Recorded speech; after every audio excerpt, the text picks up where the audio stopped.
오늘은 맥주 감사 주일입니다. 보리 수확을 끝내고서 하나님께 감사하며 지키는 절기죠. 성격상으로 볼 때 농경절기입니다. 현재 우리나라 교회에서 지키는 농경절기에는 맥주 감사 주일과 추수 감사 주일이 있습니다. 이미 우리나라의 도시화율은 80%가 넘습니다. 그리고 농업 인구라고 해봤자 10%가 되지 않습니다. 그런 점에서 맥추감사주일이나 추수감사주일을 지킨다는 것은 의미가 없는 일처럼 보여요. 실제로 보리농사 거의 짓지 않잖아요. 보리농사를 거의 짓지 않는 상황에서 맥추감사주일을 지킨다는 게 무슨 의미가 있죠? 우리 지금 서울 성전에서 예배드리는 교우들 가운데 보리농사를 지어서 추수한 교우들은 아무도 없습니다. 그러다 보니까 맥추감사주일은 보리 추수를 하고 나서 감사하는 그런 절기의 의미보다는 상반기에 받은 은혜를 감사하는 그런 차원으로 지키게 되는 것을 볼 수가 있습니다.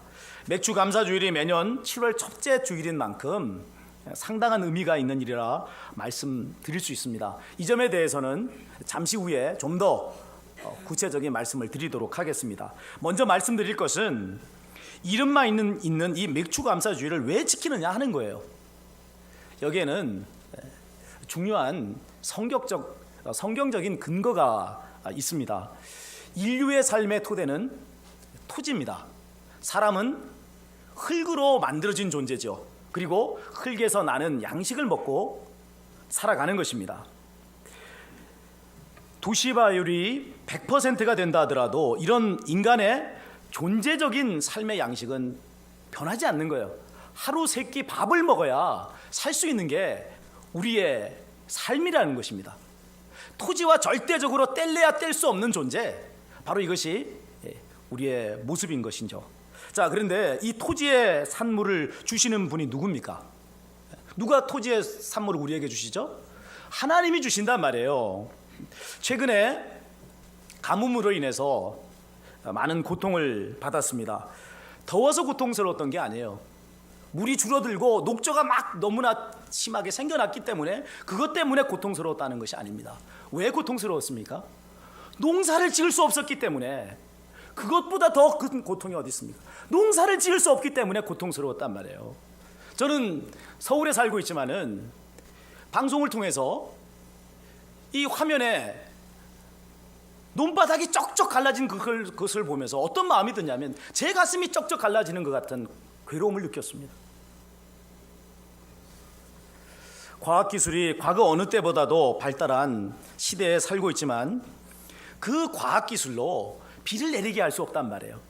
내리는 비를 그치게 할 수 없다 이 말입니다. 인공강우라고 하는 것도 있지만은 그것이 할 수 있는 일이라고 하는 것은 국지적이고 일시적인 것에 지나지 않아요. 그리고 그 일을 하고 난 이후에 일어나게 될 후유증에 대해서는 감당할 능력이 사람에게는 없습니다. 무엇을 말씀드리는 것입니까? 우리에게 먹을 것을 주시는 분이 하나님이시다 하는 것을 말씀드리는 것입니다. 바로 이것이 산업정보화 시대임에도 불구하고 농경절기인 맥추감사주일과 추수감사주일을 지키고 있는 이유인 것입니다. 우리를 지으신 분도 하나님이시오, 먹을 것, 마실 것, 입을 것을 공급해 주시는 분도 하나님이시라는 것을 잊지 말아야 한다는 것이죠. 자, 이런 기본 인식을 바탕으로 현대적인 차원에서의 맥추감사주일은 어떤 의미가 있는가 하는 것을 살펴보려고 합니다. 이미 말씀드린 대로 우리나라의 도시화율은 80%가 넘어섰습니다. 전 세계적으로는 50% 이상 도시화율이 진척이 되어 있습니다. 이런 상황에서 맥추감사주일은 어떤 의미일까요? 한 해에 상반기를 결산하면서 은혜를 베풀어 주신 하나님께 감사한다라고 하는 의미가 있다는 겁니다. 농경시대에는 추수 시기에 추수를 하면서 이 토지의 소산물을 하나님께 제물로 드리면서 하나님께 감사를 드렸지만은 오늘날은 맥추감사주일과 추수감사주일을 통해서 우리에게 먹을 것, 마실 것, 입을 것을 공급해 주시는 분이 하나님입니다라고 고백하며 감사드리는 그런 절기의 의미가 있다 하는 것입니다. 특별히 이 맥주 감사주일은요, 한 해의 중간에 위치해 있는 만큼 감사의 생활에 추진력을 공급해 주는 역할을 합니다. 씨름 선수가 으라차차 하면서 상대방 선수를 막 번쩍 들어가지고는 모래밭에다 막 탁 내려 꽂지 않습니까? 거구에 이 상대 선수를 뽑아들 수 있는 힘이 어디서 나오는 거예요?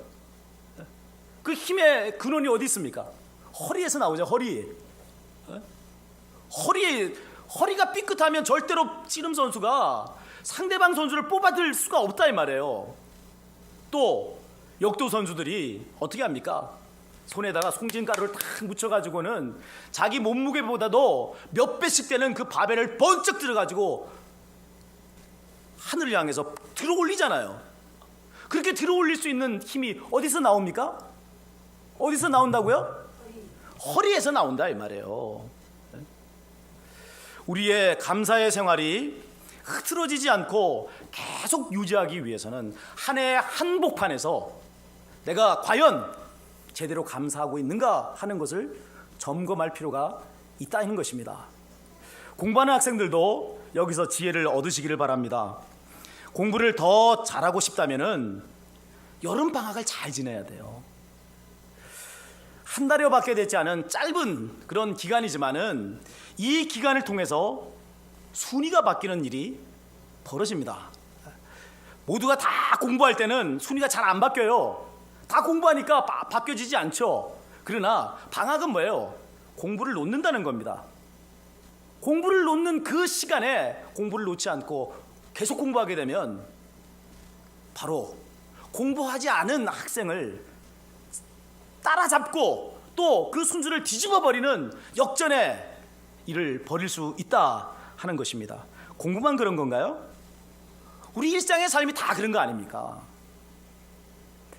자, 이제 본론으로 들어가겠습니다. 왜 하나님께서는 매년 여러 개의 절기들을 주셔서 지키게 하시는 것일까요? 무엇보다도 맥주감사주일, 추수감사주일과 같은 감사에 특화된 이런 절기를 지키게 하시는 것이죠. 그것은 우리로 행복한 인생, 하나님과 동행하는 인생이 되게 해 주시기 위해서입니다. 여러분, 행복한 인생 되기를 원하십니까? 네. 하나님과 동행하는 인생 되기를 원하십니까? 네. 비결이 있는데요, 감사하는 것입니다. 네. 감사하면 행복한 인생이 되는 거예요. 감사하면 하나님과 동행하는 인생이 되는 것입니다. 본문은요, 범사에 감사하라, 이것은 그리스도 예수 안에서 너희를 향하신 하나님의 뜻이니라 라고 말씀을 하고 있습니다. 그리스도 예수님을 통해서 구원받고 하나님의 자녀가 된 우리에게 하나님께서 원하시는 바가 뭐라고요? 범사에 감사라는 겁니다. 다시 말해서 이전의 존재와는 완전히 달라진 새로운 피조물이 된 우리가 세상 사람들과 구별되는 특징적인 삶의 모습이 있는데, 그것이 뭐라고요? 범사에 감사하는 것. 이것이 세상 사람과 구별되는 것이라는 것입니다. 방점이 어디 찍힙니까? 범사에 감사라 중에 방점이 어디에 찍혀요? 범사에, 여기에 방점이 찍힌다는 것입니다. 범사라는 말은 모든 일을 뜻합니다. 이것이 세상 사람들의 감사, 이전에 구원받기 이전에 옛사람의 감사와 오늘 우리의 감사를 결정적으로 차이 나게 하는 포인트입니다. 세상 사람들은 감사하죠. 세상 사람들도 감사하는데 어느 때 감사해요? 좋은 일이 있을 때, 또 나에게 유익되는 일이 있을 때, 그때 감사합니다. 좋은 일의 내용이 뭐냐, 누구에게 감사하느냐, 뭐 이런 것에 대해서 자세히 말씀드리지는 않겠습니다. 다만 이런 좋은 일만 있을 때 감사하고 내게 유익되는 일만 있을 때 감사하는 그 감사는 대단히 이기적이라는 거예요. 대단히 정욕적인 것이라는 것을 말씀을 드립니다. 반면에 구원받은 우리는 범사에 감사한단 말이에요. 좋은 일에만 감사하는 게 아니라 나쁜 일에도 감사해요. 기쁜 일에만 감사하는 게 아니라 슬픈 일에도 감사합니다. 내게 이익이 될 때만 감사하는 게 아니라 손해될 때도 감사한다는 것입니다.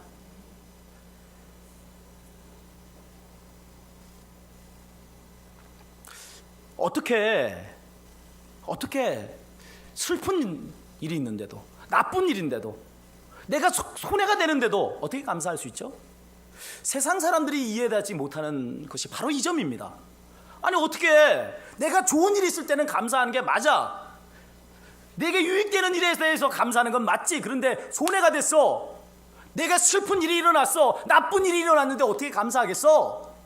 세상 사람들은 도저히 그것을 이해할 수가 없는 거예요. 여러분, 키가 작은 것을 인해서 감사하고 있습니까? 내가 뚱뚱한 것 때문에 여러분 감사하고 있습니까? 지금 지질이 더 가난한 것 때문에 감사하고 있습니까? 많이 배우지 못한 것으로 인해서 여러분 감사하고 있습니까? 세상 사람들은 도저히 감사할 수 없다고 생각하는 일에 대해서 감사할 수 있는 것이, 이것이 성도의 능력이고 믿음의 비밀인 줄로 믿습니다. 우리가 범사에 감사하는 것은 범사에 감사하라는 하나님의 명령 때문만이 아닙니다. 하나님이 어떤 분인가를 알기 때문에 그 일을 할 수 있는 거예요. 하나님은 세상의 모든 일을 주관하시는 분이십니다. 절대적 능력과 절대적 선하심으로 우리를 복되게 하시는 분입니다. 그러기에 우리가 해야 될 일이 뭐죠? 범사에 감사하는 거예요. 범사에 감사하는 것은요, 첫째는 우리의 믿음의 고백이 됩니다. 한번 따라해 보십시오. 해 주십시오. 범사에 감사하는 것은 우리의 믿음의 고백이다. 무엇을 믿는다는 이야기죠? 우리가 믿음의 고백을 한다고 할 때 뭘 믿는 거예요? 하나님께서 온 세상의 주관자가 되신다는 것, 하나님께서 온 세상의 통치자가 되신다고 하는 것, 그걸 믿는 거예요. 하나님이 절대적으로 선하시고 하나님은 절대적으로 우리를 복되게 하신 분이라고 하는 것, 그것을 믿는다는 것입니다. 여기서 주의해야 할 것이 있습니다. 불행한 일 자체, 슬픈 일 자체를 감사하라는 것이 아니에요. 그 일들을 통해서 하나님께서 일하시는 것을 인하여 감사하라는 거죠. 바울 사도는 안질 또는 간질로 추정되는 심각한 질병을 가지고 있었습니다. 그는 이 질병을 가리켜서 육체의 가시다, 사탄의 사자다라고까지 표현을 했어요. 이 질병을 없애기 위해서 그는 하나님께 3번이나 기도했습니다. 자, 이 질병은 감사의 조건이 아니에요. 감사할 수 있는 일이 아니었어요. 그래서 하나님 앞에 이건 없애주십시오 하고 기도한 거 아니겠습니까? 자, 그런데 이런 그의 기도에 대해서 하나님이 뭐라고 응답합니까? 내 은혜가 내게 족하도다. 너에게 이 질병이 있는 것이 너에게 유익이다 하고 하나님께서는 응답해 주셨단 말이에요. 이 응답을 받고 그는 크게 기뻐하며 그 질병을 감사했습니다. 그 질병으로 인하여 자기가 자만해지지 않고 끝까지 하나님께 영광 돌릴 수 있게 됐다고 하는 것을 깊이 깨달은 것입니다. 곧 질병 속에 담겨진 하나님의 뜻, 하나님의 의도를 그는 깨달은 것이죠.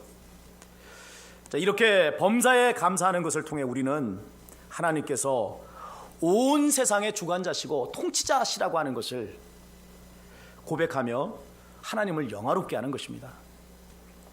두 번째, 범사에 감사할 때 우리는 현실에 대한 바른 해석을 할 수 있습니다. 자, 같이 따라해 주십시오. 범사에 감사할 때 현실에 대한 바른 해석을 할 수 있다. 요즘 사드로 대표되는 미중 갈등이라고 하는 우리나라를 둘러싼 국제 정세를 두고 많은 전문가들의 말들을 듣습니다. 군사 전문가가 나와서 말을 합니다. 경제 전문가가 나와서 말을 하고, 외교 전문가, 정치 전문가들이 나와서 이 문제를 이렇게 풀어야 됩니다, 이렇게 해법을 제시합니다 라고 말을 하는 것들을 듣습니다. 필요한 일들입니다. 자, 그러나 염두에 두어야 할 것은 그 전문가들의 주장과 견해라고 하는 것이 무엇이죠? 현상에 대한 파악이라는 것입니다. 그리고 또 이 사드 문제를 사람의 일로 파악하고 있다는 것입니다. 본질이 뭐죠? 이 모든 일을 하나님께서 주관하신다는 게 본질이에요. 그러면 이 일의 주관자 되신 하나님을 개입시켜야 되는 거 아닙니까? 그런데 일의 주관자가 되시는 하나님은 싹 빼버리고 사람의 일로 그것을 해석한다면 여러분 그게 바른 해석이 되겠어요? 그것이 제대로 된 문제의 해결책이 되겠느냐 하는 것입니다. 참 우스운 일이죠. 일에 대한 바른 해석을 하려면은 하나님을 개입시켜야 된다는 말입니다. 그럴 때 비로소 제대로 된 해결책도 나오게 돼 있는 것이죠. 홍해 바다 앞에서 이스라엘 자손은요 어쩔 줄을 몰랐어요. 앞에는 넘실대는 검푸른 홍해 바다입니다. 뒤에는 성난 애굽 군대들이 떼를 지어서 몰려오고 있습니다. 앞으로 나갈 수도 없고 뒤로 물러설 수도 없는 상황 아니에요. 꼼짝없이 죽을 수밖에 없는 상황이 되었습니다. 자, 이 상황에서 여러분이라면 어떻게 하시겠어요? 도무지 나갈 수가 없고 물러설 수도 없는 죽을 수밖에 없는 상황이라면 어떻게 하겠어요? 그러면 하나님 원망하는 말이 나오지 않겠어요? 자기들을 이쪽으로 이끌어들인 이 모세에 대해서 분노하지 않겠습니까? 그러나 이 상황에서 모세는 이스라엘 자손과 달리 본질을 보았단 말이에요. 하나님을 그 일에 개입시켰단 말이에요. 그 결과 이스라엘 자손과는 전혀 다른 해석을 하였고 전혀 다른 해결책을 얻었습니다. 그들을 홍해 바다로 인도해 오신 분이 하나님이에요. 애굽 군대가 이스라엘 자손을 추격하게끔 허락하신 분이 하나님이에요. 그래서 그들이 지금 앞으로도 나가지 못하고 뒤로도 물러설 수 없는 꼼짝달싹할 수 없는 그 상황에 빠지게 하시게 만든 분이 하나님이란 말이에요. 왜 하나님이 이렇게 만드신 거죠? 이 일을 통해서 하나님이 하시고자 한 바가 있기 때문에 이를 이런 상황으로 몰고 오신 것입니다. 그 일이 뭐예요? 그 일은 바로 하나님을 거역하고 거스르는 바로를 심판하시고 이스라엘 자손을 구원하시기 위해서 그 일을 하신 거예요. 구체적으로 어떻게 나타납니까? 하나님께서 홍해 바다를 갈라버리시잖아요. 그리고 그 바다의 마른 땅으로 이스라엘 자손을 건너게 하시고 뒤따라 들어온 애국 군대는 바닷물에 숙상시켜 버리시며 심판하셨습니다. 그 일을 하시려고 하나님께서는 이스라엘 백성을 막다른 골목으로 몰아넣으신 것입니다. 이 일을 모세는 어떻게 깨달았어요? 기도했기 때문 아닙니까? 자신이 당면한 그 문제에 하나님을 개입시켰더니만 그런 해석이 되어진단 말이에요. 그런 해결책이 보여진단 말이에요. 저희 집 둘째 아이 이야기를 좀 하겠습니다.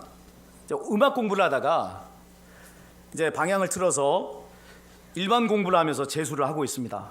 자, 그러다 보니까 제일 힘든 과목이 뭐겠어요? 뭐겠어요? 수학이죠, 수학. 공부도 잘하고 싶고 좋은 대학도 가고 싶은데 수학에 막혀가지고 막막하기 그지없는 거예요. 하루는요 막 목을 놓고 펑펑 울더라고요. 잘하고 싶은데 어떻게 하면 좋겠어요? 아니, 아인슈타인 뇌를 뭐 이식시킬 수도 없는 거 아니에요?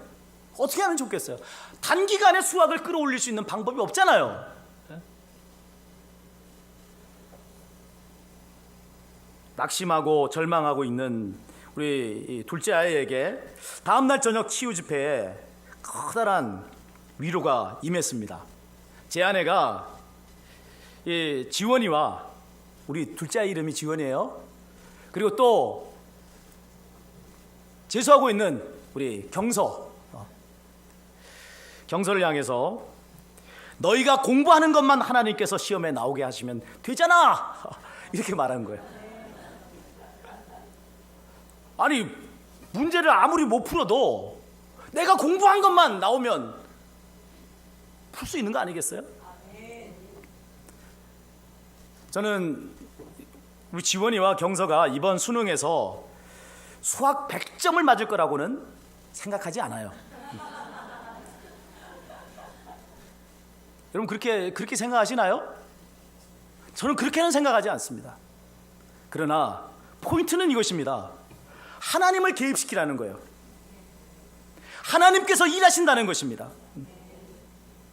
하나님은 전능하신 분입니다. 이 하나님을 개입시킬 때요, 우리는 질식할 것 같은 현실에서 밝은 빛을 발견할 수가 있는 것입니다. 자, 우리 옆에 앉으신 분에게 서로 이렇게 말합시다. 염려하지 마시고 기도합시다. 하나님께서 해결해 주실 겁니다. 여러분, 전능하신 하나님을 믿으세요.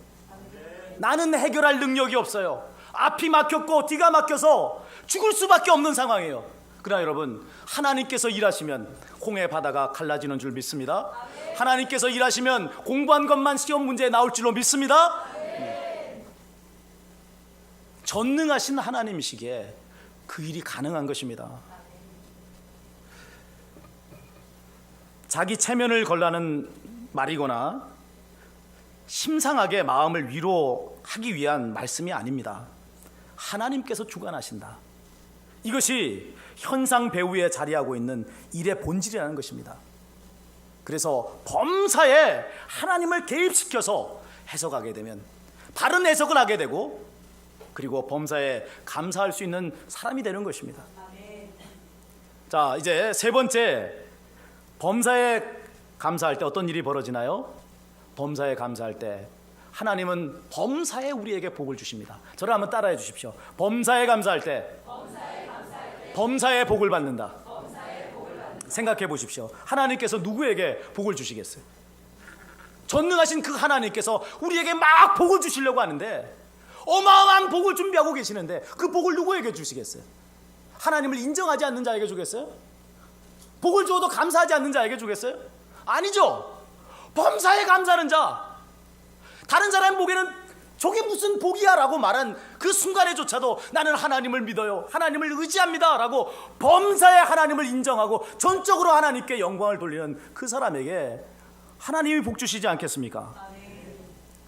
제가 30여 년의 신앙생활을 하는 동안에 깨달은 신앙생활의 요체를 한마디로 말하라고 하면 범사에 감사라는 것입니다. 범사에 감사하라. 저는 죽을 병 때문에 예수님을 믿었습니다. 온몸이 굳어서요, 머리끝부터 발끝까지 성한 데가 없었습니다. 너무나 고통스러웠습니다. 사람이 죽는 것은 더 이상 우리의 육신이 영혼을 담아낼 힘이 없기 때문에 그런 거예요. 이 육신이 깨져버리거나 이 육신이 건강을 잃어버리면 육신과 영혼의 분리가 일어나잖아요. 이게 바로 죽음이라는 것입니다. 예수님을 믿고 안수기도를 받으면서 수없이 많은 롤러코스터를 탔어요.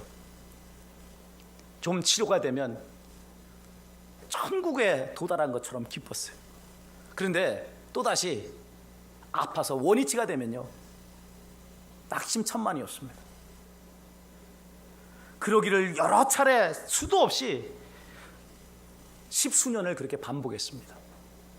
자, 그러나 다시 아팠을 때 제가 한 일이 있습니다. 그것은 뭐냐면 감사하며 기도한 것입니다. 하나님, 제 병을 더욱 온전하게 치유해 주실 것을 믿고 감사합니다. 어떻게 됐을까요? 어떻게 됐을까요? 네, 그렇습니다. 점점 더 건강해졌어요. 점점 더 건강해져서 신학을 해서 목사도 됐고 결혼해서 애가 셋이나 됐어요. 그리고 또한 여러분과 함께 대만교회에서 동역을 하고 있습니다. 할렐루야. 어떻게 이런 일이 일어난 거죠? 누가 이런 일을 하신 겁니까? 하나님께서 하셨단 말이에요.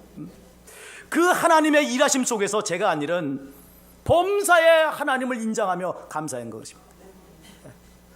나아질 때도, 치료해 줄 때도 하나님 감사합니다 하고 하나님께 영광을 돌렸고, 아파서 눈이 풀어지고 고통스러워서 일어날 수 없는 그 상황에도 하나님, 저를 더 온전하게 치료해 주실 것을 믿고 감사합니다 라고 하나님께 영광을 올려드렸습니다. 그랬더니만 어떻게 됐어요? 그랬더니만 점점 더 건강했습니다. 그랬더니만 범사에 하나님께서 저에게 복을 주셨습니다. 누구에게 하나님 복 주십니까? 범사에 감사하는 자. 범사에 감사할 때 범사에 복 받는 자가 되는 줄을 믿으시기 바랍니다. 자, 이제 끝으로 감사는요, 삶의 태도라는 점을 말씀을 드리겠습니다. 범사에 감사라는 말씀은 명령이죠. 명령은 의지적으로 하라는 거예요. 지금 상황이 감사할 수 없는 것처럼 보이고 내 마음이 감사하고 싶지가 않아요. 그래도 하나님 뭐라고 하시는 거죠? 감사하라. 이게 명령 아닙니까? 삶의 태도를 바꾸라는 말씀인 것입니다. 신기하게도요, 감사하는 삶의 태도를 가지는 사람은 정말 감사를 잘해요. 그런데 불평하는 삶의 태도를 가진 사람은 너무 이게 능력입니다. 능력. 감사해야 될 상황 속에서도 불평을 해요. 불평을.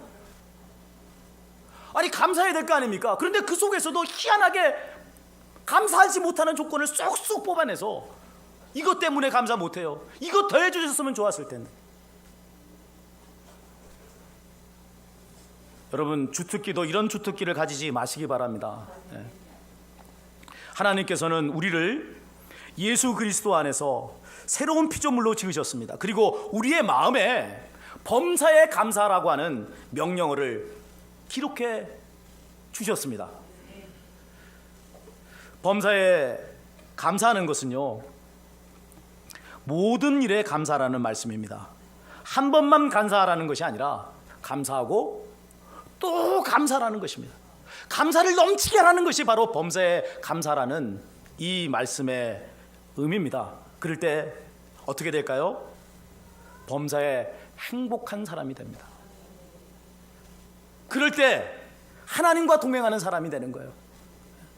범사에 감사하니까 하나님을 인정하잖아요.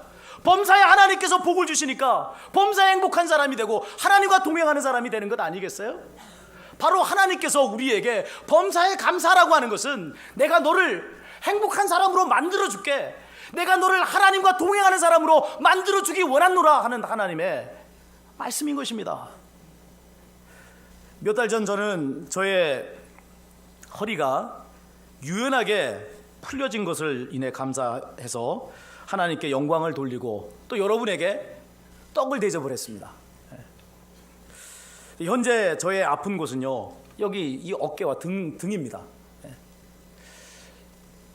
돌아보면은 저의 이 30년 동안의 기간 중에 현재가 저는 제일 건강합니다. 사람들은 젊은 나이에서 점점 나이가 들어가면 건강을 잃게 되는 거 아니에요. 그래서 신기하게 저는 20대부터 점점 더 건강해졌어요. 아직 저의 최고의 날은 아직 오지 않았어요. 저는 하나님께서 조만간 저의 이 어깨와 등을 풀어주실 것을 믿습니다. 아니, 지금까지 치료해 주신 분이 당연히 치료해 주실 것 아닙니까? 그럼 어떻게 할까요? 그때도 하나님께 감사하고 여러분에게 떡을 대접해 드릴 겁니다. 여러분, 범사에 하나님을 인정하시며 자꾸 감사라는 것입니다. 한번 감사했다고 그걸로 끝내려고 하지 마시고 자꾸만 감사의 조건을 발견하고 자꾸만 하나님을 인정하며 하나님께 영광을 돌리라는 거예요. 하나님, 이것도 감사합니다. 이것도 감사하네요. 저것도 감사하네요. 여러분, 자꾸만 감사를 발견하게 되면요, 여러분, 우리의 사람들이 보기에는 아니, 이건 감사의 조건이 아니야. 이거는 슬픔의 조건이고 아픔의 조건이고 원망의 조건인데, 여러분, 감사의 태도를 가지고 하나님을 인정하는 사람은요, 그것마저도 감사할 수가 있습니다. 맥주 감사 주일입니다. 한 해의 한복판에서 감사로 하나님께 제사를 드리는 날입니다. 혹 삶의 무게에 짓눌려서 감사를 잃어버리고 원망과 불평으로 방황하는 분이 있습니까? 이 시간을 통해서 감사를 회복하시기를 바랍니다. 계속해서 감사해 오신 분이 있습니까? 이 시간을 통해 더욱 감사의 동력을 얻으시기를 바랍니다. 범사에 감사하십시오. 감사하고 또 감사하십시오. 감사를 넘치게 하십시오. 그래서 행복한 인생, 하나님과 동행하는 승리의 인생이 되시기를 주님의 이름으로 축원을 드립니다.